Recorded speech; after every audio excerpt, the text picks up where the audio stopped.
नमस्कार ভিউয়ার্স শ্রী কিচেনে আপনাদের সবাইকে স্বাগত।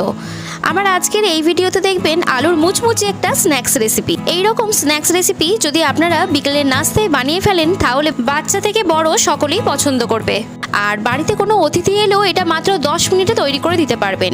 এটা একবার খেলে আপনারা বারবার খেতে চাইবেন। তাহলে চলুন ভিডিওটা দেরি না করে দেখে ফেলা যাক। আলুর এই স্ন্যাক্স রেসিপি বানানোর জন্য আমি এখানে নিয়েছি সেদ্ধ করে রাখা আলু। সেদ্ধ করে রাখা আলুটাকে এবার ভালো করে মেখে নিতে হবে। আর আলুর মধ্যে যেন কোনো রকম লাম্পস না থাকে, তাই খুব ভালো করে মেখে নিতে হবে। মেখে নেওয়া হয়ে গেলে এর মধ্যে দিচ্ছি 1 টেবিল স্পুন লবণ, 1 টেবিল স্পুন ভাজা জিরে গুঁড়ো, 1/2 টেবিল স্পুন চাট মশলা, একটা পেঁয়াজকে ছোট ছোট করে কুচিয়ে রেখেছিলাম তাই পেঁয়াজ কুচি, 2টো কাঁচা লঙ্কা কুচি আর 2 টেবিল স্পুন কর্নফ্লাওয়ার। এবার এই সমস্ত উপকরণ ভালো করে আলুর সাথে মাখিয়ে নিতে হবে।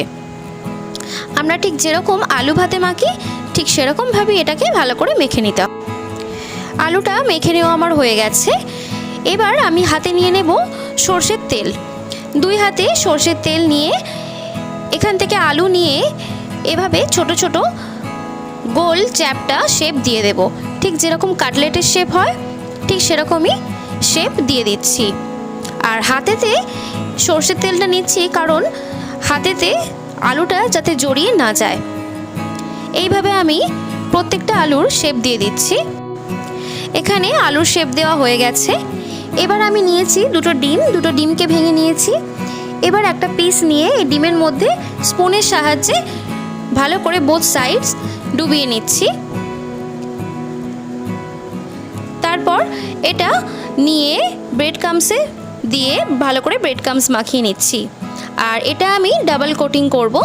ব্রেড ক্রাম্বস মাখিয়ে নিয়ে তারপর আমি আরও একবার এই পিসটাকে ডিমের মধ্যে কোট করে নেব। আর এখানে আপনারা স্পুন ব্যবহার করবেন। ডিমের মধ্যে কোট করে নিয়ে আমি আরও একবার ব্রেড ক্রাম্বস মাখিয়ে নিচ্ছি।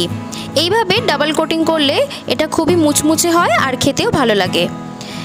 একটা তৈরি হয়ে গেছে, আমি আরও একটা ঠিক একইভাবে করে নিচ্ছি। দেখুন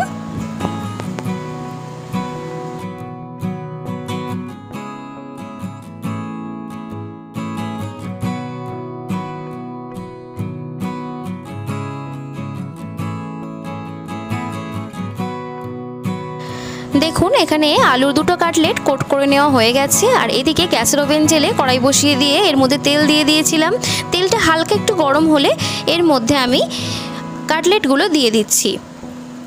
আর এক্ষেত্রে গ্যাসের ওভেন স্লো রাখবেন, কখনোই হাই ফ্লেমে রাখবেন না, স্লো টু মিডিয়ামে রাখবেন। স্লো টু মিডিয়ামে রেখে এই কাটলেটগুলো ভেজে নিতে হবে।